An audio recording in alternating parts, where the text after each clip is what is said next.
এক গাঁয়ে এক কৃপণ লোক ছিল।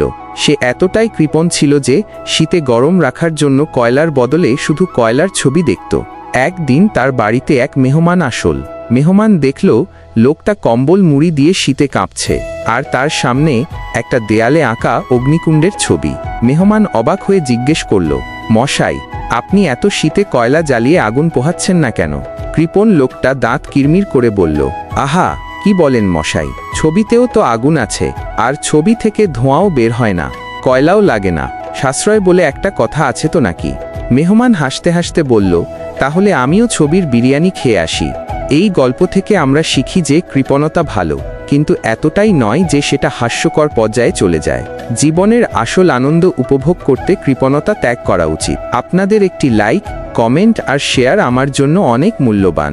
যদি গল্পটি ভালো লাগে তবে ইউটিউব চ্যানেলটি সাবস্ক্রাইব করুন এবং ফেসবুক পেজ থেকে দেখলে ফলো করতে ভুলবেন না।